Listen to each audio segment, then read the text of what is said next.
Hey guys, how we doing? All right.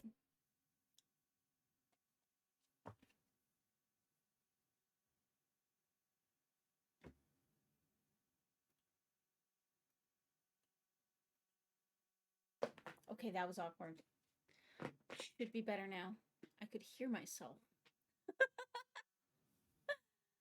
Hi, Comet. How are you doing, Comet? All right. Now we can play. Okay. So, I'm pretty sure I need to load up from this point.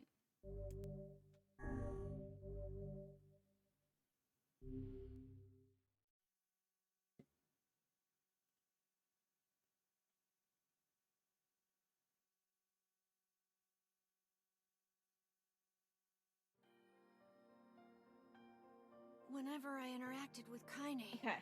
I was reminded about something from my past. Maybe my mind has been confusing her with my sister this whole time. Anyway...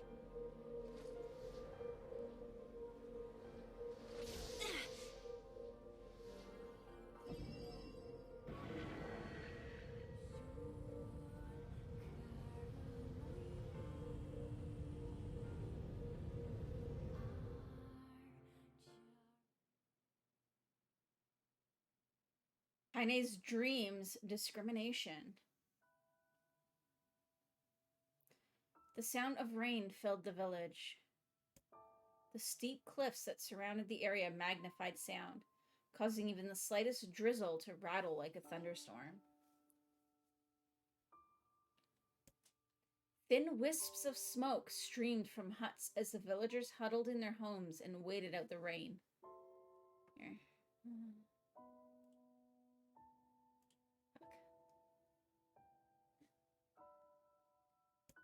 A single child, however, had braved the downpour and was now wandering slowly toward the wooden hawk-shaped weather vane at the center of town. The wanderer reached the vane, which had existed for as long as any could remember, and stared. The child's face was simultaneously delicate and fierce, like a teacup that had survived the shipwreck. Those traits combined with pale white skin to give the face an almost sexless quality.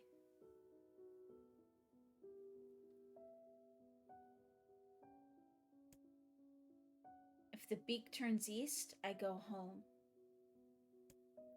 If it stays west, then I... The child blinked. Rain slowly dripped down the young one's short hair and began its long descent to the ground. Come on. Come on. The child felt a slight breeze and watched as the veins slowly creaked to life. Spinning this way and that for a moment, it finally settled with the beak pointing firmly toward the east. East? Really? Before the vein could move again, a jagged rock came spinning and tumbling through the air, striking home against the child's head. The force of the blow dropped the child to the ground as a hail of stones began to fall all around. Oh no, they found me.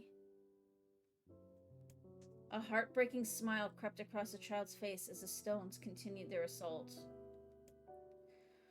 Through the rain, the sound of multiple footsteps grew louder before a voice rang out. Yoo-hoo! Kaine! The voice belonged to Demo, worst of all the bullies in the area. As Kaine struggled to stand, a final stone came skittering through the mud and bounced against her foot. Blood oozed from a cut above her eye and blurred her vision, but she could make out the shapes of Daimo and his usual gang of idiots. The boy seemed taken aback for a moment by Kaine's seeming indifference to the blood dripping from her face, but quickly regained his bravado. What's up, freak? You like the rain? You like getting all wet? Or did you finally decide to run away from home? Though she knew it was futile, Kaine turned to leave. Before she could get more than a few steps, the other children scrambled to surround her, cruelty burning in their eyes. Kaine knew those were not the only eyes on her. The tormentor's parents watched from the safety of their homes. She was attuned to the sensation. It was one she'd experienced many times before. While some villagers simply turned a blind eye to the actions of their children, many encouraged it openly. In a society ruled by superstition and fear, Kaine was something to be hated, and if possible, destroyed. I didn't say you could leave, freak. Daimo's words chewed at her like a worm through an apple. He can't hurt me, she lied to herself. Be strong, be brave. He can't hurt me. He can't hurt me. He can't hurt... Oh, look, the little freak is gonna cry. What's wrong? Are you sad that everyone hates you and wants you dead? Kaine prayed for the rain to flood down and carry her away from a world that seemed to have no place for her. But if there were gods, they chose to ignore her. As Daimo crept ever closer, the clouds began to thin and the rain slowed. Even the weather hates me. I'm useless, a failure. I wish Daimo's rock had taken my head off. Kaine couldn't meet Daimo's leering gaze. She lowered her eyes and stared at the muddy ground below. The bully moved forward until he was inches away. She could smell the scent of old meat on his breath. The boy grabbed Kaine's face with thick fingers and yanked it upward. She tried to turn away, but he forced her gaze back and jammed his thumb against her eyelid to pry it open. Show me. No. Did you just say no? Daimo grinned evilly. You don't say no to me. No one says no to me. Not even taking his attention from Kaine, he called to his cohorts. Come on, guys, let's give the freak what she deserves. As soon as Daimo finished, kicks and blows began to rain down upon Kaine. Daimo paused, still grinning as Kaine curled into a ball and tried to make the pain stop. I don't get you, freak. What you acting like a girl for, huh? Everyone knows what you really are. Kaine ignored the question, choosing instead to stare at the weather vane. It continued to point east, as if supremely confident about the future it had chosen for her. Go home? Yeah, that's a funny joke for someone with dead parents and no home to go to. Freak! Chanted the children. Freak! Freak! Freak! Kaine closed her eyes and listened to the rain, waiting for the pain to start again. As the clutching hands of the village children closed around her, she bent her mind to the sound of the rain, letting it become her world entire. The rain fell, but the pain never came. Only when the laughter of her tormentors turned to terrified cries did she dare open a single blood-caked eye. Kaine was shocked to see Daimo sprawled on the ground, holding his head and screaming in pain. She could see blood welling from spaces between his fat, twisted fingers. Oh my god, he's crying. He's actually crying. Deprived of their leader, the other children glanced back and forth between themselves, as if waiting for someone to step forward and take charge. When no savior emerged, they began an uneasy shuffle away from Kaine. But the young girl was the least of their concerns. Instead, their attention was rapt on the ancient woman standing a few feet away. After struggling for breath for a moment, she finally spoke in a voice thick with rage. Hurts like a bitch, don't it? Now I suggest you scatter before I throw another one. And if any of you little bastards ever touch my Kaine again, I'll do far worse than throw a rock. You can count on it. The old woman crouched down and gently touched the hand Daima was using to cover the wound. Before he could think to protest, she ground her palm into the wound and twisted back and forth. "Oh!" he screamed, leaping to his feet. "Stop it! What are you doing?" "Quit whining! Ain't no one ever died from a scratch." "You hit me with a rock, you stupid bitch! A big one! That thing could have killed me!" The old woman shrugged.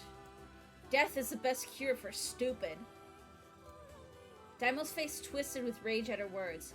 Locking his eyes on Kaine, he took a step backward and spat on the ground. "Get out! Leave this village! No one wants you here, either of you!" Seeing the old woman grab another stone, Daimo and his companions turned tail and ran. As they fled, the old woman grabbed her side and barked out a single laugh. "Ha! Look at the fat boy go! Guess he's healthy enough to run from a fight." The woman's smile faded as she turned her attention to Kaine. Kneeling down, she removed her shawl and placed it around the young girl's shoulders, then produced a cloth from the folds of her dress and began blotting at the blood on her forehead. "Oh, Kaine," she said, "why didn't you fight back? You're stronger than that lot." The words of her grandmother stung Kaine, and she turned away. "Don't be nice to me," she said. "I don't deserve it. Nothing matters anymore." Her tears, held in check for so long, finally began to fall on the muddy ground below. "Everyone hates me. They think I caused bad things to happen. They think I'm a freak. I wish I was dead." As Kaine's tears turned to sobs, she felt her grandmother's hands on her shoulders. Despite her advanced age and diminutive size, she was a woman of surprising strength, and Kaine found herself unable to turn away. "Don't talk like that, girl. It's a river wide and deep that flows between the realms of this world and the next, and it grants no mercy to any that attempt the crossing. You got a duty to fight until your last breath. Understand?" The old woman tightened her grip and tried to still the tremor in her voice. "You know the pain of losing someone close to you, Kaine. You know because you survived it." As the words hit home, Kaine was struck by the force of her love for the old woman. As a young child, she didn't even know of her grandmother, but when her parents died, the woman quickly accepted her as her own. Grandma, as Kaine called her, was cunning, vulgar, and quick to violence, and their first few years together had not been easy. But with each year that passed, Kaine and her grandmother had grown closer. However, it was only now, sitting in the mud with tears and blood caking her face, that Kaine truly understood the depths of her affection.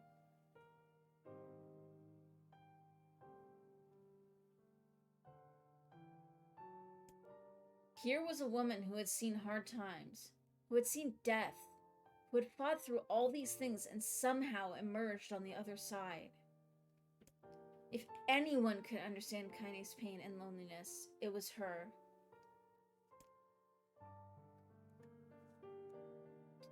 "Do I make you sick, Grandma?" "Of course not. Don't be an ass." Kaine drew her grandmother's moth-eaten shawl around her body and shuddered. "But my body, it's not normal. If I was normal, then Mom and Dad wouldn't..." "Hush," interrupted Grandma. "I'll not hear another word of this nonsense.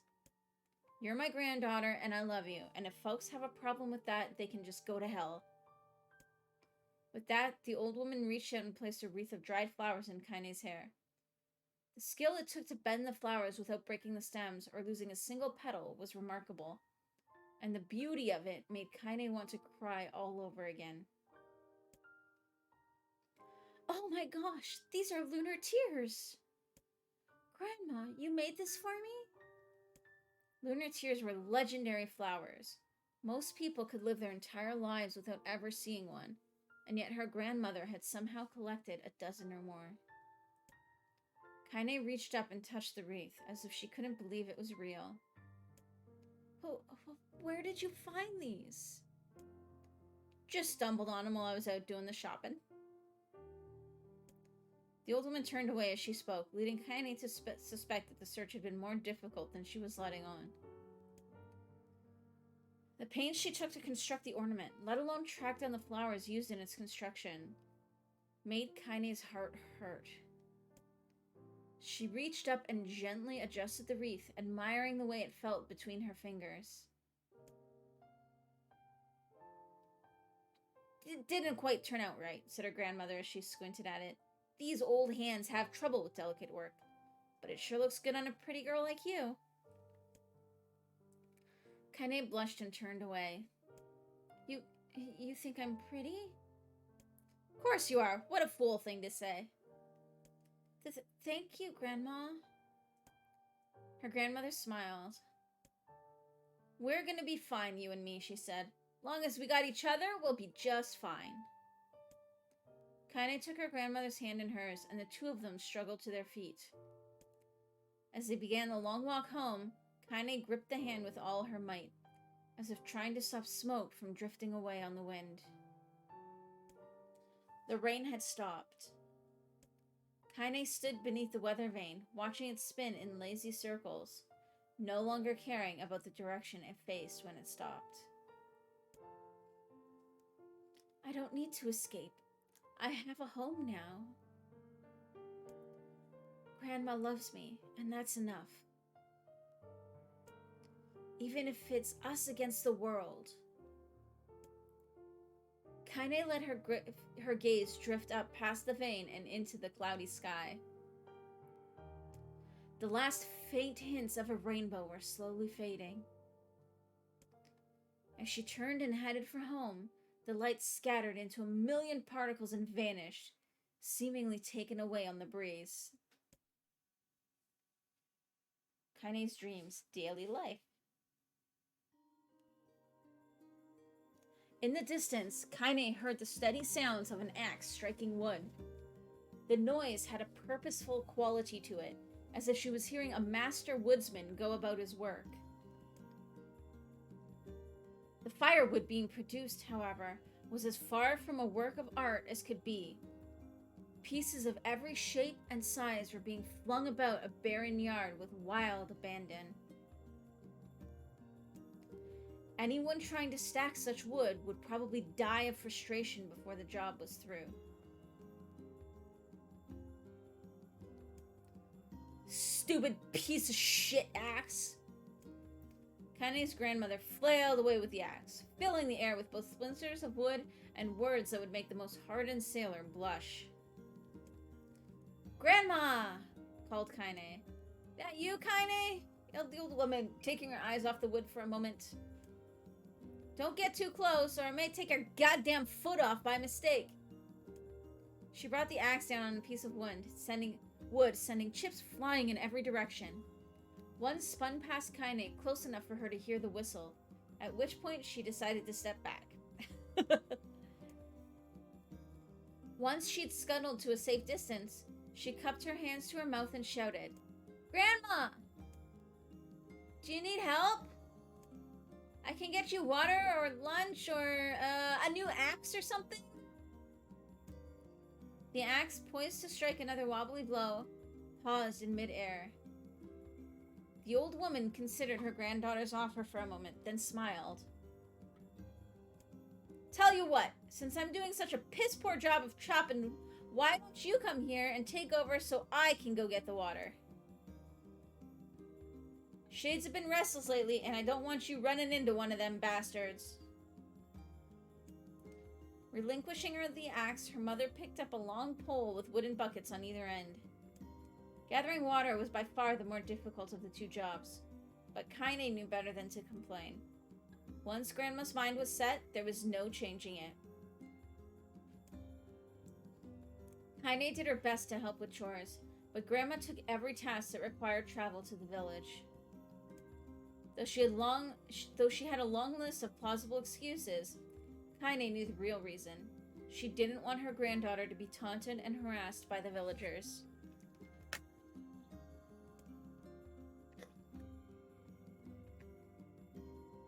Once Kaine moved in, Grandma decided to take up residence a good distance from the area. Out of sight, out of mind seemed to be the best policy when it came to the villagers and her granddaughter, and rare were the days when any but the two of them could be found on the rocky acre of land they called home.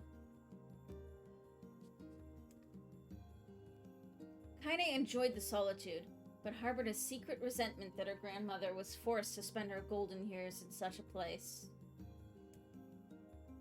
After watching her grandmother leave, Kaine turned her attention to the task at hand. She had never chopped wood before in her life, and soon discovered why the old woman hated the chore. Swing after swing of the axe produced only a tiny crack in the wood, and when she finally managed to connect it with a solid stroke, the tool embedded itself in the log and refused to budge. Frustrated, Kaine swung the axe around her head and threw it, log and all, across the yard. Damn it! Damn! Crap! She suddenly understood the joy her grandmother felt in a good curse.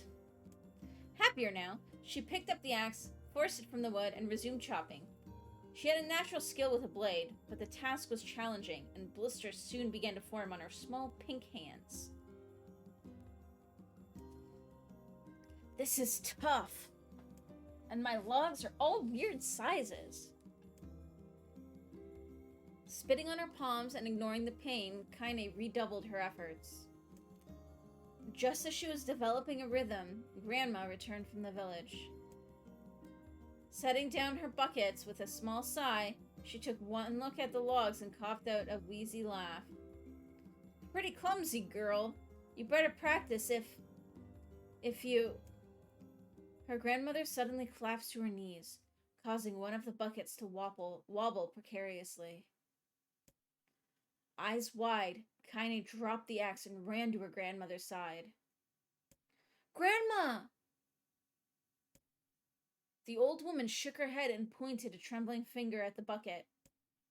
Get the bucket. Can't let it spill. Kaine steadied the bucket with a foot as she knelt by her grandmother. A small bit of water sloshed over the side and made a new home in the hem of her dress, but Kaine didn't notice. Grandma? Grandma, what's happening? Crazed with panic, she grabbed her grandmother by the shoulders and shook. After a moment, the woman lifted her arms and batted Kaine away. Stop that! Just stop, she cried, breathing heavily. It ain't like I'm dying. Just tired from the trip is all. Kaine desperately wanted to believe her, but one look at the old woman's shaking hands and worn face told her more than the words ever could.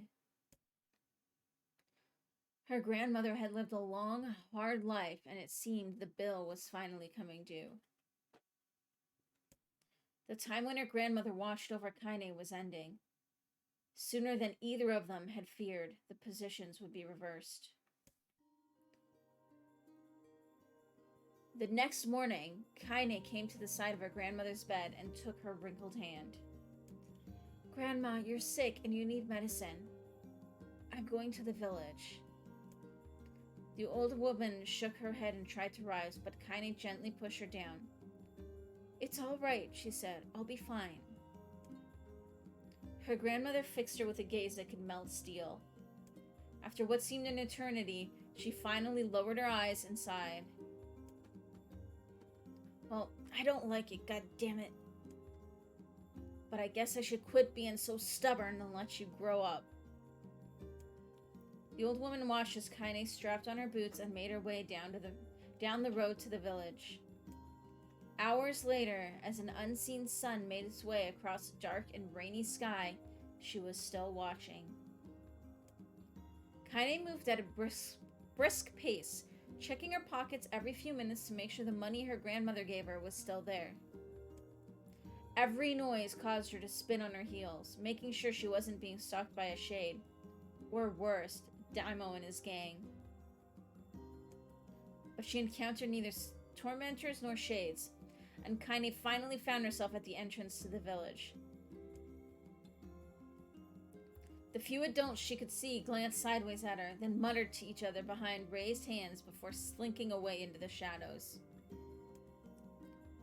Her heart racing, Kaine took a series of rapid, shallow breaths and tried to calm herself. I have to prove myself. I have to help Grandma.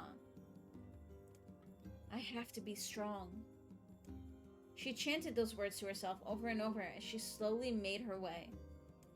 Finally, her eyes settled on a rotund older woman who was angrily waving her arms in the air and telling anyone who would listen exactly what she thought of Kaine's presence.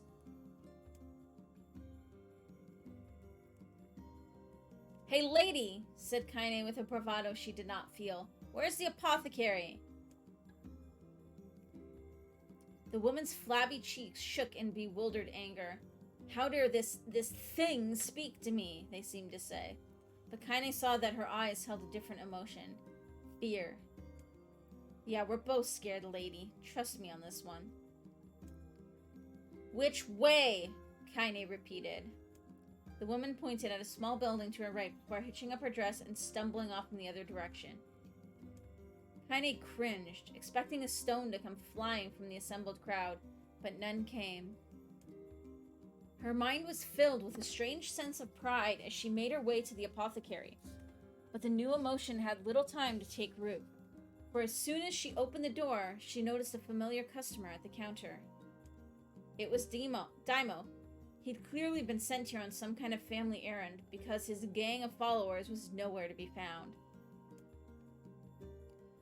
"Oh my god," he sputtered. What are you doing here, freak?" The insult was delivered without force, and Kaine happily ignored it. Stretching on tiptoes to see over the counter, she asked the shopkeeper for the medication. "Ha!" barked Daimo. "That old bitch finally keel over?" "Go to hell, Daimo!" The boy's eyes grew so wide they seemed ready to fall out of his head, but before you could let fly a comeback, or worse, a punch, the apothecary told him to knock it off before he kicked them out of the store. Daimo slunk out of the shop, cursing Kaine under his breath. Once he was gone, she allowed herself to breathe once more, taking a brief tour of the shop while the owner prepared her medication. Countless tiny bottles filled the cramped store, each with a label written in some indecipherable language. An ocean of aromas assaulted her nose, creating a scent that was exotic, but not altogether unpleasant. Seeing such a variety of supplies gave Kaine a sense of peace. Surely, in a world so vast, there would be a place that she could call home. On the far wall behind the counter rested a portrait of a stunning young girl. The picture had once contained bright, vibrant colors, but time had worked its cruel magic and they were beginning to fade. The beauty of the work, however, remained undiminished. "You like that picture?" Kaine turned to find the apothecary with a small vial of medicine in his hands. His eyes were gentle but sad, and they seemed to stare through her and into nothing as he spoke. "That's my daughter. I sketched it when she was just a little girl. She's been dead a long time now." Kaine didn't know how to respond. She just stared at the portrait and tried to come up with the right words. "Pictures are wonderful things," continued the shopkeeper. "They let the ones closest to you live on forever." He shook his head slightly, then looked down at Kaine and smiled. Handing her the medicine, he reached into his sizable green apron and produced a handful of old wax crayons. "You should have these. There's no one left that I wish to draw." Kaine took an instinctive step back, causing the shopkeeper's face to darken. "Yes, I've heard the rumors about you," he said. "It's a small village and word travels quickly. Between you and me, I'm not sure which of them to believe, but I also don't think they matter much. I know your grandmother, Kali, and I think the way she was driven out of this town is just deplorable." Grandma's name is Kali? Thought Kaine suddenly. She was still mulling this new fact over in her mind as she reached out and gently took the crayons from the apothecary's hands. It's probably Callie. Your grandmother is an old friend of mine, he said as Kaine scooted away yet again, and I owe her much. I wager she would like it if you drew a picture of her. Yes, I think she would like that very much. Kaine murmured a quiet agreement, but inside her heart was bursting. Never before had a villager treated her with anything but complete contempt. It was a tiny, almost imperceptible step, but it was a step nonetheless. And with enough tiny steps, she might one day discover the rest of the world. When Kaine returned home, she found her grandmother asleep in her bed. Her feet were blackened and raw, even bleeding a bit in places, leading Kaine to think that she had been pacing around the room until exhaustion finally caught up with her.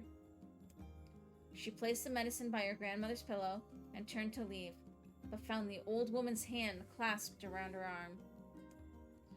Back already, are you? Asked her grandmother with a yawn. Come here, let me have a look at you. Grandma sat up and examined Kaine from head to toe. Finally satisfied that nothing terrible had befallen her grandchild, she leaned back and allowed herself to relax. Well, how was it? Those bastards give you any trouble? It was kind of fun, said Kaine with a small smile. No, seriously, it was. Fun, eh? Asked her grandmother in a voice which implied she believed anything but. Uh-huh. So anytime you need me to run an errand, just let me know. As she spoke, Kaine removed the crayons from her pocket. After a brief explanation of their source, she informed her grandmother that she was going to sketch her portrait. Tears skipped into chat. I know. Oh my god, Kaine's story is like heartbreaking. Especially because I was somebody who was bullied extensively. Luckily for me, never physically, but definitely something I could relate to. That's for sure.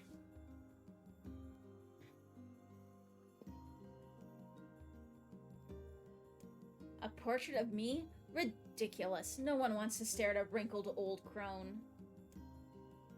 But Grandma, it'll make you live forever. Horse shit, said her grandmother, throwing back the sheet from her bed. Living forever would just piss me off. Now put those crayons away and help with dinner. It gets worse. I can imagine. But Kaine would not relent, and in the end, Grandma found herself leaning against the wall of their house as if posing for a master artist. Kaine took up the crayons, eyed her subject carefully, and set to work. Just as her grandmother was about to nod off, Kaine finished the piece. After staring at it for a bit, she released it from her grip and let it slowly drift to the floor. It's terrible. It doesn't look like you at all. I'm sorry, Grandma. I thought these crayons would, make drawing easy or something. The old woman's eyes narrowed at her granddaughter's disappointment. Let me be the judge of that, she said, ignoring the pain in her back and reaching for the paper. The sketch could have been a person's face. It also could have been a boulder, a lump of clay, or an incredibly misshapen loaf of bread, all rendered in a chaotic array of colors. The old woman stared at the picture for a long time, then slowly wheezed out a laugh. Oh, Kaine, she said between laughter, you truly are my blood. You're as clumsy as me and I love it. But, hush, I won't hear any more bull about how ugly you think it is. It came from the heart and I'll treasure it always. True to her word, the old woman gave the picture a place of honor above the kitchen table. In the days that follow, Kaine would often catch her staring at the portrait with a strange smile on her face, an action she interpreted as silent, mocking laughter. A week later, Kaine could stand it no more and asked her mother to take the artwork down. "Posh," said the old woman. "I'll take this down when they roll me in my shroud." She pondered this for a bit, then turned to Kaine and dropped to one knee. "Listen to me, girl. Seeing this picture makes me happy in a way I've never felt before. And it makes me want to go on, so that someday you can feel the same happiness." Oh my god, my heart. It was a moment that burned itself in Kaine's memory. A perfect blend of pride and love and joy that came together to form a lifelong remembrance. She swore to never forget this moment, to never forget the old woman who had made her place in the world possible.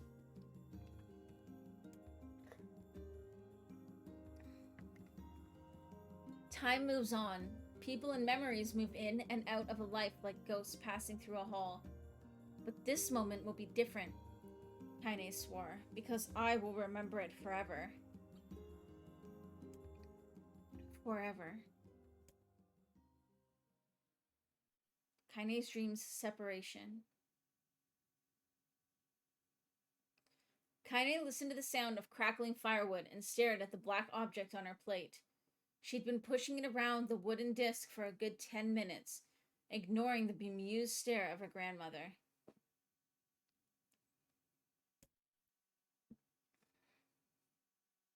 Finally, she summoned her courage and gave the object a brief sniff. A sharp, bitter scent flew up her nostrils and made its home there, causing her face to twist with disgust. "Grandma, I can't believe you want me to eat a bug!" The old woman threw some more wood under the cooking pot and snorted. "It's no bug, you fool girl. It's a berry." "Why the hell would I be feeding you bugs?" "Yeah, well, it sure looks like a bug," said Kaine.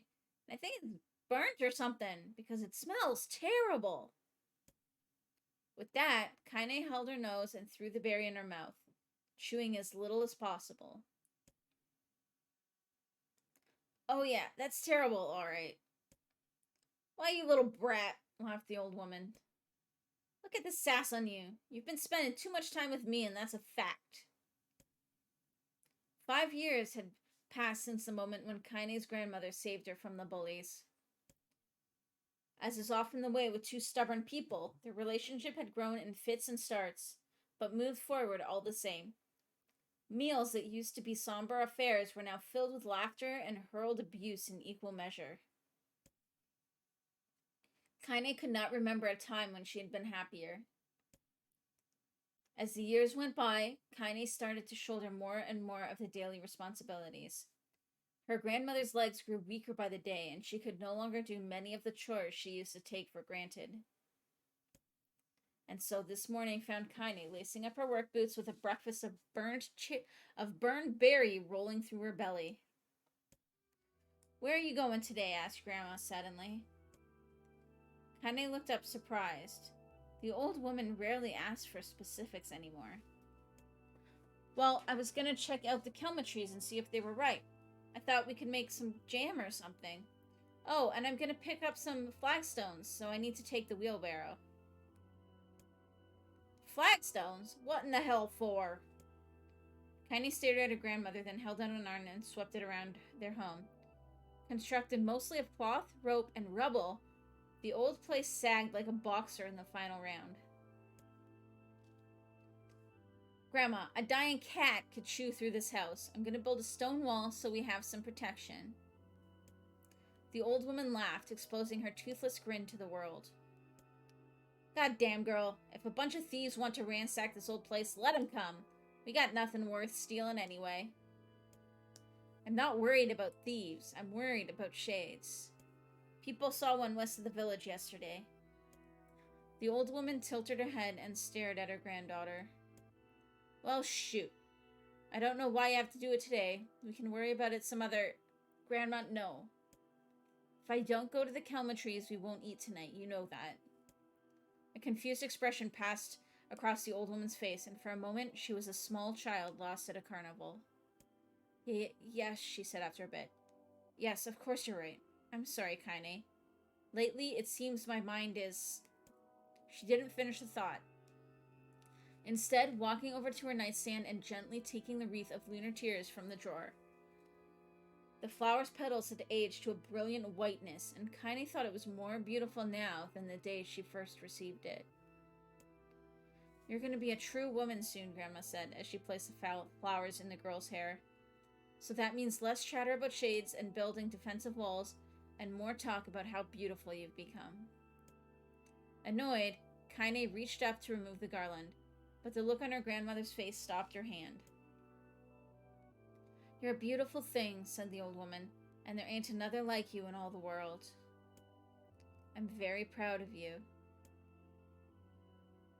Okay, Grandma, that's enough goddamn compliments for one day. Such a mouth on you. Where did that come from? Gee, I wonder. I'll teach you to sass me, girl, yelled Grandma. Suddenly, she lurched forward and grabbed Kaine by the ears, pulling her around the room with a crazed grin on her face. Grandma! Kaine yelled in a quaking voice. Grandma, stop it! What the hell? The old woman stared at her and blinked, then slowly held her wrinkled hands out as if it was the first time she had ever seen them. I don't know what happened there. I'm sorry, girl. Sometimes my mind just... Kaine thought the look on her grandmother's face was the most heartbreaking thing she had ever seen. Listen, she began. Maybe I should stay home after all. No, I won't have you stay here to keep an eye on an old codger like me. You go get your fruit and your wall and whatnot. I'll be fine. And when you come back, I'll have a nice grasshopper dinner waiting for you. Kaine rolled her eyes and kissed her grandmother on the forehead and made ready to depart, trying desperately to ignore the worry that was gnawing at the walls of her heart. Kaine could feel the old woman's eyes watching her as she moved down the path. Don't turn around, she told herself. But in the end, the temptation was too great. She spun on her heel for one final look and saw a small, bent woman standing in front of a ramshackle hut with a sad expression on her face. Gods, she looks so old now. It's like the wind could reach down and just carry her away. Kaine worried about her grandmother all day, causing her work to suffer. What little fruit she could collect was tossed carelessly into the wheelbarrow, and she only found a couple of stones before losing interest in the project. Finally, as dusk approached, she decided to call it a day. Cursing herself for the lack of focus, Kaine pushed the nearly empty wheelbarrow back down the path. As she crested the final hill, she suddenly froze in place. The wheelbarrow fell from her fingers and collapsed on its side, sending a few pieces of wrinkled brown fruit rolling back down the hill. Her gaze was transfixed by a thick black cloud that hovered just ahead. Tracing its path with a finger, Kaine suddenly felt her stomach knot in on itself. No, oh gods, no! Her grandmother's house was ablaze, the flames licking up as if trying to touch the sky itself. Grandma! Grandma! Kaine ran then, faster than she had ever moved in her life. Once she tripped on a stone and went sprawling into the rocky ground, but she leapt to her feet and continued running, unmindful of the blood that spilled from her wounded hands and knees. As she got closer and closer, Kaine's mind began to race in time with her footfalls. It's too dark. It's too dark. Not just fire. Can't be fire. Too much smoke. Gotta save her. Gotta save her. She burst into the front yard and came to a sudden halt. Her suspicions confirmed. The smoke from the fire was mingling with the thick, inky blackness of an enormous shade. The massive creature supported itself on 3 twisted feet and achieved balance through means of a large armored tail. Scales, horns, and claws sprouted from its body in a random, chaotic pattern, giving it the appearance of a lizard designed by some insane god. Seeing Kaine, it let out a roar and flicked its tail, sending small whirlwinds spinning around the yard. For a moment, the creature retreated into a shimmering, inky blackness, as if her mind was unable to comprehend that such a thing could actually exist. But then, the smell hit her, a blend of rotted meat and excrement, and the horror became real once more. The creature bellowed again, and this time, Kaine responded with a scream of her own. "All right, you bastard," she thought as her scream echoed off the high cliffs around them. "It's you or me. Let's go." The shade eyed Kaine with a bemused interest.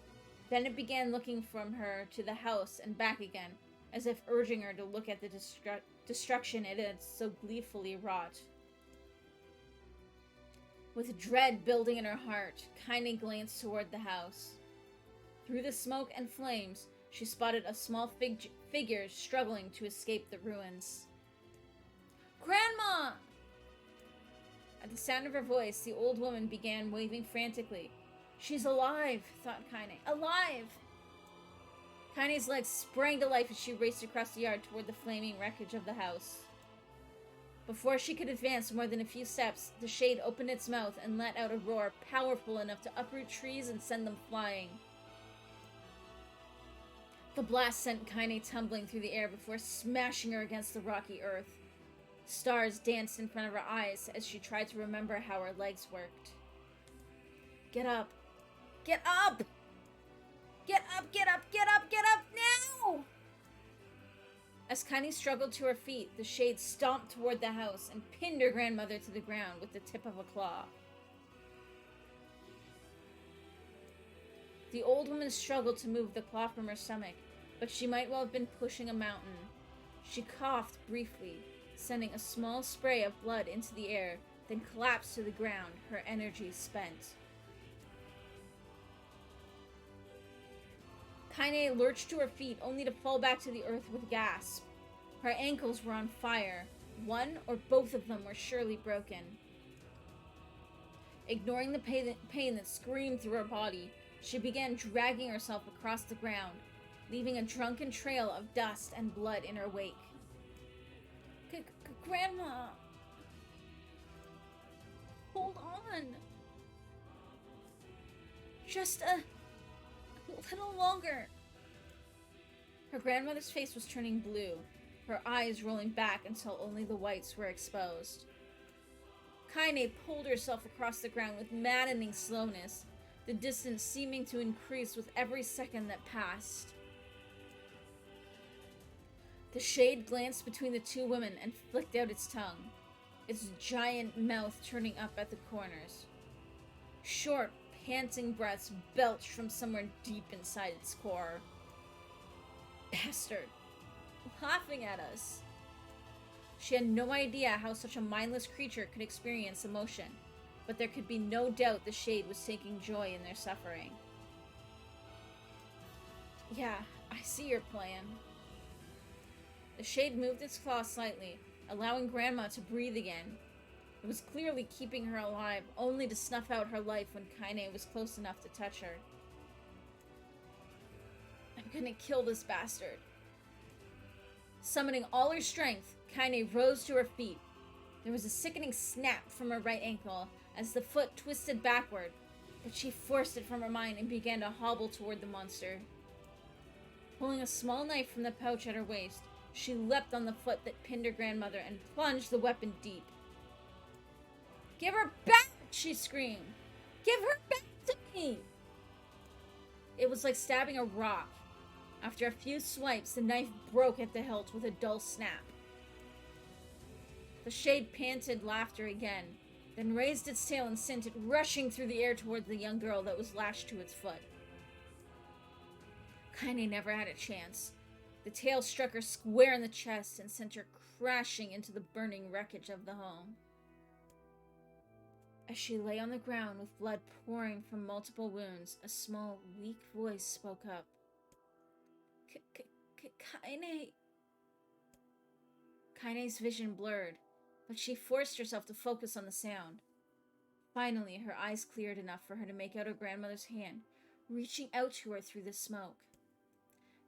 Grandma? Kaine, you gotta run. You can't pass this one. Kaine grabbed the hands and held on with all her strength. Grandma, come on, we have to go. The old woman coughed loudly. One of her hands, slick with blood, slipped from Kaine's grasp and thumped to the ground below. Grandma, no! No! I said run, goddammit. You have to live. You have to get through. The thought would stay forever unfinished. Before she could say another word, the shade's clawed foot descended, smashing through the remains of the roof and down upon the shattered figure of the old woman. Blood oozed from gaps in the creature's toes as the terrible, putrid smell assaulted Kaine's nose once again. She stared at the foot, dumbfounded, convinced that what she was seeing could not possibly be real. When the creature finally lifted its appendage, all that remained underneath was a twisted, unrecognizable mass of rubble and red. Her grandmother was gone. Kaine blinked, trying to feel the hands which had been in hers just a moment before. For a fleeting instant, she could remember the warmth of that embrace, the trembling of the figures, but then the sensation drifted away on the breeze and was gone. Memories flashed through Kaine's mind, one after the other, faster and faster, until they became a meaningless jangle of noise. Kaine screamed then, a thunderous sound that echoed off the cliffs and seemed to roll away forever. The shade eased forward, black ichor pouring from its mouth and dissolving it in smoke on the ground below. The earth shook with every step as it crept towards its prey. Kaine's body slowly rose as if controlled by a mad puppet master. Her arms and legs were bent at impossible angles, her head lolled dangerously to the side. Yet somehow she managed to stand. Staring at the shade, her eyes began to glow with a deep red fire. The creature, so confident just moments before, took a slow, hesitant step backward, trying to discern if this broken human could possibly pose a threat. Kaine seized the moment. Laughing like a madwoman, she leapt into the air and plunged the shattered hilt of her knife deep into the leg of the shade. The shade shook Kaine off like a fly, sending her crashing to the earth once again. Her chest rose and fell slowly, as if a great weight were resting on it. Moist sounds of pain echoed through her mind. Something warm and thick oozed from her ears. Is that blood? I think it is. I think I'm bleeding to death. No, can't. Can't die. Grandma told me to live. Deep inside Kaine's mind, something finally broke. The sound, the pain, the smoke and flames, all of it faded away until all that remained was a single incantation repeated over and over again. Kill it. Kill it. Kill it. Kill it. Kill it. Kill it. Kill it. Kill it. Kill it. Kill it. Kill it. Kill it. Kill it. Kill it. I'm not going to say all those kill it's, but you get the point. Kill it now!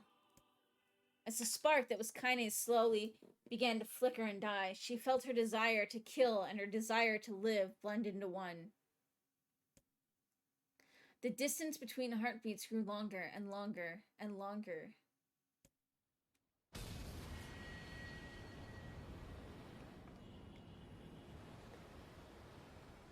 Kill it.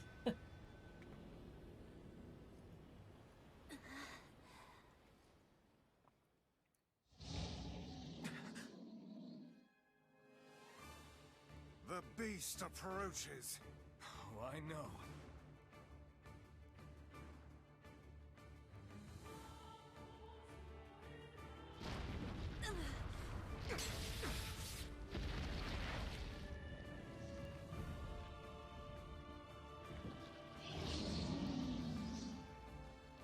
cool. So so it's kind of like a New Game Plus kind of thing then? That's kind of cool.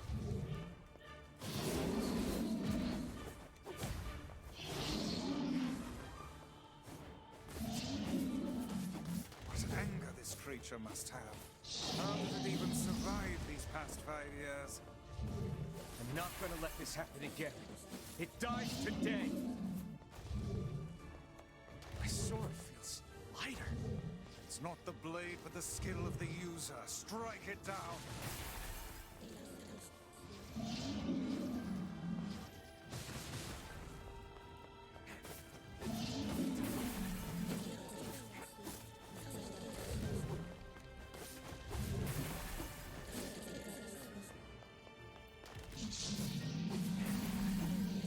New Game Plus with context about certain things. Nah, that's kind of what I figured. That's actually kind of really cool.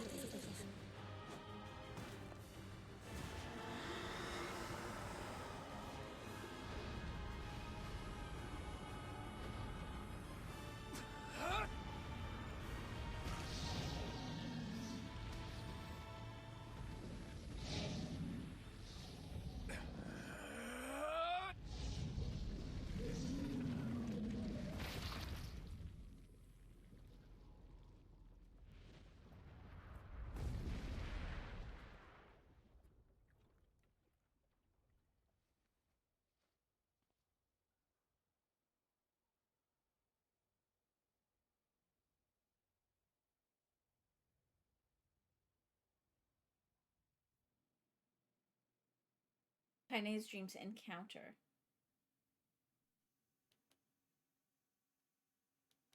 Okay, before we do this, I'm gonna take a short break and run to the bathroom. So hold tight. Hopefully. I'll be right back. Hopefully I don't miss anything. It just says gently right now. I know you can't see it because it's behind the camera. But it'd be like right here.